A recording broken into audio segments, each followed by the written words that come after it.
اچھا جی، اب ہم ریگا کو چھوڑ چکے ہیں اور برلن پہنچ گئے ہیں۔ برلن میں آپ جانتے ہیں کہ سب سے امپارٹنٹ پوائنٹ جو ہے وہ برلن وال ہے، اور برلن وال کی جو سب سے امپارٹنٹ پوائنٹ ہے وہ چیک پوائنٹ چارلی ہے۔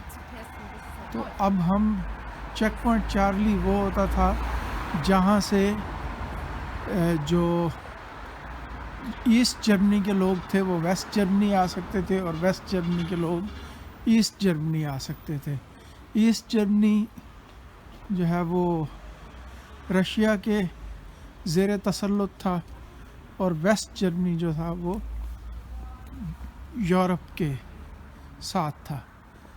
تو 1989 میں جو ہے یہ دیوار یا یہ برلن وال یہ ٹوٹ گئی۔ اس کے متعلق آپ نے بہت اچھی طرح مختلف جگہ پر میں نے بتایا بھی ہے۔ تو اس کو گرا دیا گیا، اور یہ ایسٹ جرمنی اور ویسٹ جرمنی ایک ہو گیا اور یورپ کے ساتھ آ گیا، اور ایسٹ جرمنی جو ہے وہ آزاد ہو گیا رشیا کے تسلط سے۔ تو آج ہم جا رہے ہیں چیک پوائنٹ چارلی کی طرف۔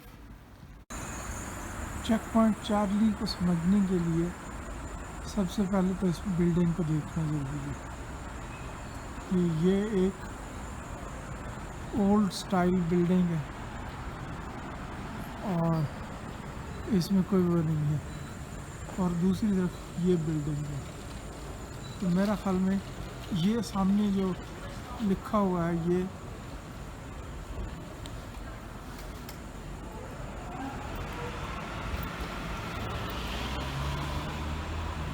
Check point Charlie, house check point Charlie. تو یہ دیکھنے کی ضرورت ہے کہ جہاں پر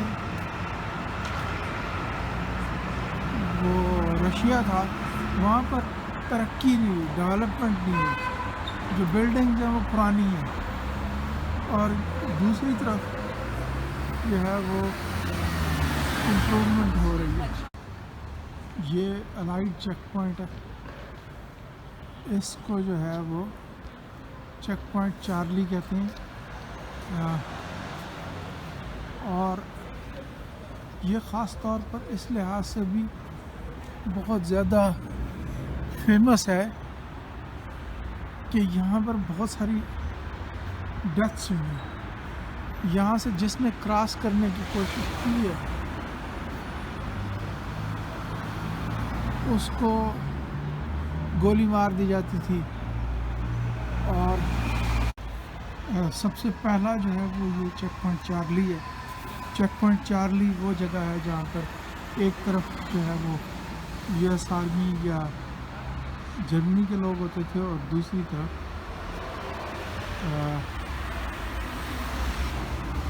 رشیا کے لوگ ہوتے تھے۔ تو چیک پوائنٹ چارلی کے ساتھ یہ ایک میوزیم ہے، اور اس کے ساتھ یہ ہاؤس ہے چیک پوائنٹ چارلی کا۔ اس ہاؤس میں یہ ڈیسیژن ہوا تھا کہ جو فال آف برلن وال ہے اس کو کس طرح ختم کرنا ہے۔ تو فال آف برلن وال کو کیسے انشور کرنا ہے اور اس کی موڈس اپرنڈی کیا ہوگی۔ تو یہ چیک پوائنٹ چارلی ہے جو کہ کوشر اسٹریٹ کے پاس ہے۔ یہ ہم برلن وال پر پہنچ چکے ہیں۔ یہ برلن وال ہے جس کے ایک طرف ایسٹرن جرمنی اور ایک طرف ویسٹرن جرمنی کا۔ یہ وہ مقام ہے جہاں کے جو نازی کے پولیس تھی اس کا ہیڈ کوارٹر تھا، شاید اس کا سربراہ جو تھا وہ ہملر تھا۔ تو یہ وہ جگہ ہے جہاں پر وہ ہیڈ کوارٹر اور اس کا آفس ہوتا تھا۔ تو یہ برلن وال کا ایک ٹکڑا ہے، اور یہاں سے اس طرح لوگ جو ہے مختلف جگہ سے جہاں پر انہیں وہ جگہ ملتی تھی وہاں سے وہ ایک دوسرے کو دیکھتے تھے یا اس کو کراس کرنے کی کوشش کرتے تھے، اور جہاں پر یہ برلن وال تھی اس کے اس سائڈ پر دوسری طرف یہاں پر میں نے بتایا کہ لمبی سی وہ جگہ خالی ہوتی تھی اور اس کے اوپر شیشے اور کیلیں وہ اس طرح کے بچھائی ہوئی تھیں تاکہ لوگ اس کو کراس نہ کر سکیں، اور شیشے کی کیلیں اور شیشے اور کیلیں بچھانے کے علاوہ وہاں پر فوجی اور جو کتے ہوتے ہیں وہ موجود تھے تاکہ اگر کوئی کراس کرے تو ان کے پیچھے کتے بھگائے جائیں، ورنہ ان کو گولی مار دی جاتی تھی۔ اور اس طرح تقریباً کیونکہ کچھ لوگوں کے رشتہ دار تھے جو تھے وہ ایسٹ جرمنی میں تھے، کچھ کے ویسٹ جرمنی میں تھے، اور ویسٹ جرمنی بہتر تھا تو ایسٹرن جرمنی کے جو لوگ تھے وہ اس کو کراس کرنے کی کوشش کرتے تھے۔ جب وہ کراس کرنے کی کوشش کرتے تھے، اپنے رشتہ داروں کی سے ملنے کی کوشش کرتے تھے، اور کسی نے اپنے چھت سے کراس کرنے کی کوشش کی راستہ بنا کے، یا کسی نے ویسے کراس کرنے کی کوشش کی، تو اس طرح کوئی 250 سے 300 لوگوں کو اس کراس کرنے کے دوران گولی مار کر ہلاک کیا گیا۔ تو یہ برلن وال جو ہے وہ سیکنڈ ورلڈ وار کے بعد 1989 تک برقرار رہی ہے، اور پھر اس کے اوپر فیصلہ ہوا اور اس کو گرا دیا گیا، لیکن اس کے کچھ ٹکڑے یادداشت کے لیے محفوظ رکھے گئے۔ یہ جانتے ہیں، یہ میں نے آپ کو بتایا کہ یہاں پر وہ ہیڈ کوارٹر تھا، لیکن بعد میں اس جگہ کو گیسٹاپو جو تھا، یہ بھی ایک طرح کی پولیس تھی لیکن یہ ذرا اسٹرانگر ورژن کی تھی، تو اس کا یہ ہیڈ کوارٹر بنا دیا گیا۔ یہ جو ہے وہ گیسٹاپو ہاؤس جو تھا اس کے گیٹ کے پلر ہیں جو یہ پڑے ہوئے،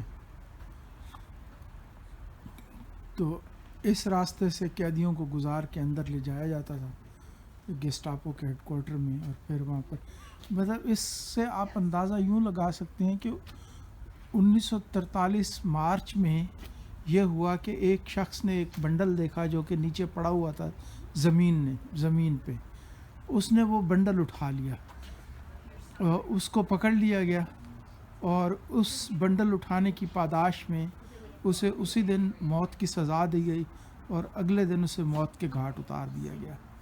یہ کہا جاتا تھا کہ ہٹلر جو ہے وہ جو یہاں کا ریل سسٹم ہے اس کو بنانے میں اس نے اہم کردار ادا کیا۔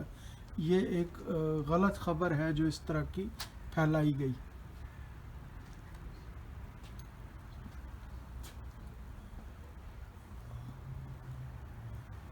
یہ اس کے اندرونی دیوار کا منظر ہے جو آفیسز تھے ان کا، یہاں پر جو آفیسز موجود تھے نازی ہیڈ کوارٹر کے۔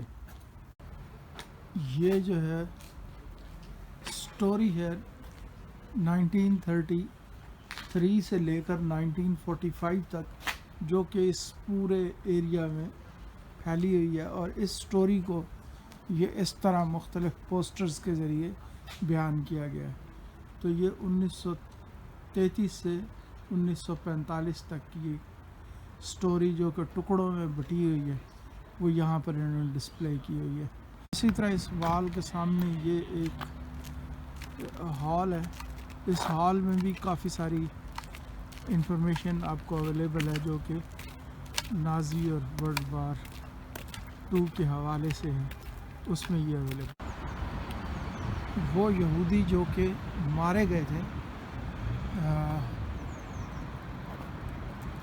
نازی جرمنی کے ہاتھوں اور ورلڈ وار 2 میں، یہ ان لوگوں کا قبرستان ہے، ان لوگوں کو یہاں پر دفنایا گیا، لیکن ایسا نہیں ہے کہ یہ کوئی سنگل جو ہے وہ بندہ اس میں ہوگا، میں بھی مجھے اس کے بارے میں کنفرم نہیں ہے، لیکن میرا خیال میں ان کو اکٹھا دفن کیا ہوگا۔ تو یہ جگہ یہ جوز کا قبرستان ہے جو کہ نازی کے ہاتھوں جن کی جن کا انتقال ہوا تھا، جو نازی کے ہاتھوں جو ہلاک ہوئے تھے.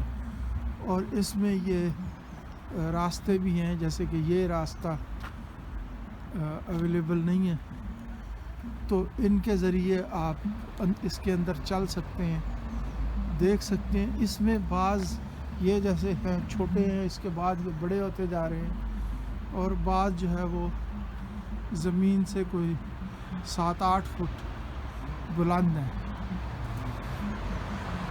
تو یہ نازی کا قبرستان یہ بہت اہم جگہ ہے برلن میں. Ich habe wie gesagt was habe ich? Ich wünsche Ihnen einen schönen Feierabend, schönes Wochenende. Sonst nicht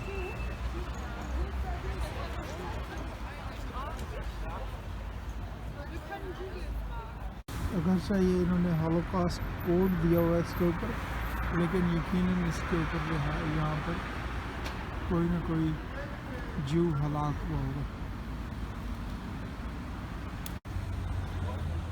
یہ وہ لوگ ہیں جو کہ برلن گیٹ کا انسیڈنٹ میں نے بتایا ان میں مارے گئے. یہ رائٹ ٹرائب، یہ ساتھ ایک جنگل ہے.